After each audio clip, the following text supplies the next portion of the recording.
Boa tarde, tudo bem? boa Bom, tarde. primeiro, a gente queria saber seu nome completo. Meu nome completo é Douglas Borges Gomes. Tá, e qual a sua idade? Eu tô com 46 anos, vou fazer 47 daqui a alguns dias. Tá. Há quanto tempo você mora aqui em Paranapiacaba? Bom, vai fazer 25 anos. E onde que você nasceu? Sua família nasceu? Minha mãe e meu pai se conheceram em Paranapiacaba, fui feito aqui, mas aí eles foram morar em São Paulo, onde eu nasci no bairro do Ipiranga. Aí meu pai faleceu quando eu tinha 2 para 3 aninhos. Aí minha mãe voltou para morar em Ribeirão Pires, perto da família dela. Eu com 19 anos vim morar em Paranapiacaba. Qual era o trabalho? Quais as atividades da sua família quando estava aqui na vila? Não só da minha família, mas como de todas as pessoas na época, todos vinham ou do exterior ou de outros lugares do Brasil, sempre com a finalidade de trabalhar com a ferrovia. Pois na época, falar que era ferroviário era a mesma coisa que falar que é astronauta. Você sabia que você tinha emprego garantido durante um bom tempo. E quais suas primeiras lembranças daqui? Minhas primeiras lembranças é o cheiro do fogão a lenha, da madeira no fogão a lenha da minha tia Clementina, a minha tia me contando histórias de terror, a neblina, que a neblina era muito mais constante. Foram as primeiras coisas que vieram na minha cabeça, e a minha avó, Dona Concheta, que me tratava de uma maneira bem diferente da minha família, que por morar em São Paulo, morar fora daqui, tinha um pouco mais de... Como que eu posso falar? Não é uma educação, mas era diferente das pessoas daqui. Então, vir pra cá, pra mim, era voltar ao tempo. Sim. E vamos lá, como que é a sua rotina de trabalho? Minha rotina de trabalho é muito flexível. Eu trabalho esporadicamente durante a semana e trabalho mais aos sábados e domingos. Agora, né, não só a sua rotina de trabalho, mas como era a rotina de trabalho antigamente aqui? Bem pesada.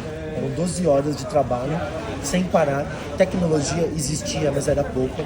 Então as pessoas não tinham na época... Aliás, até aproveitar, contar uma história que eu ouvi hoje.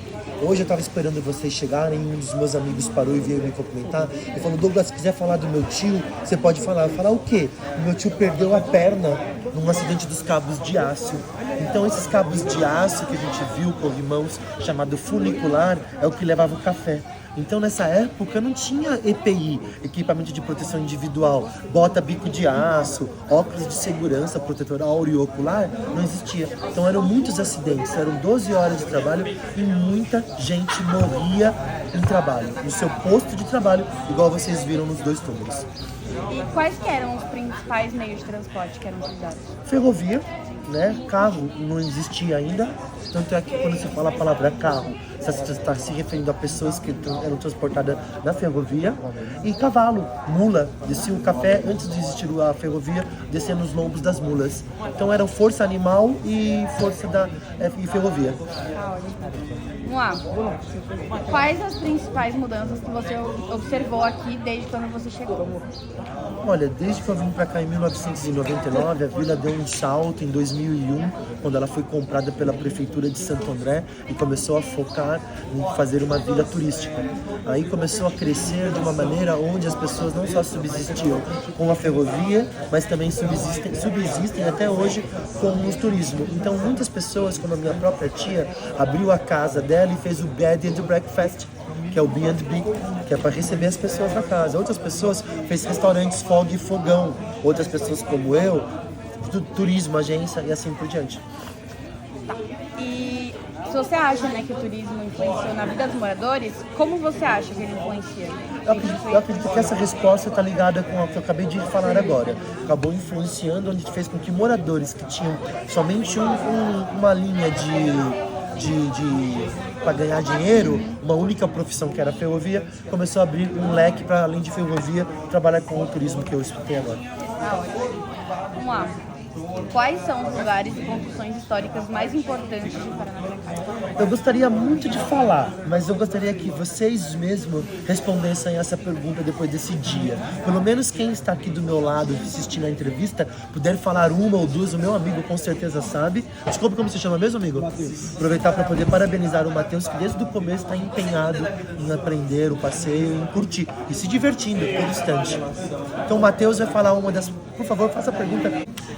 Acho que a principal é a ferrovia, né? Que é a primeira ferrovia de São Paulo, uma coisa que movimentou muita economia na época. Eu acho que a segunda, eu posso falar... qual é o nome daquela casa grande? Casa do engenheiro-chefe. A casa do engenheiro-chefe, que, como ele disse, a posição geográfica ajudava a ver os trabalhadores lá de baixo.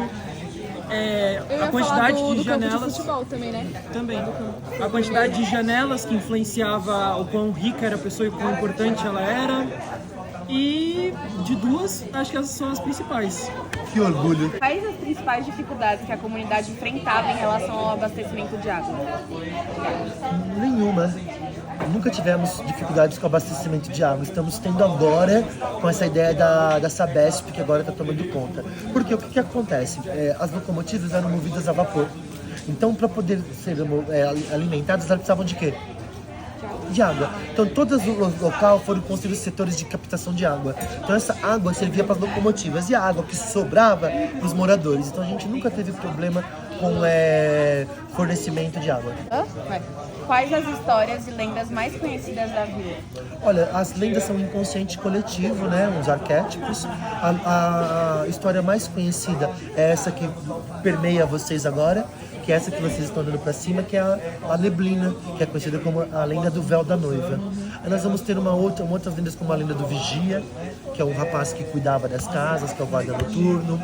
Vamos ter a lenda da bailarina, do balanço que balança sozinho. E todas essas lendas e histórias tiradas de algo verídico.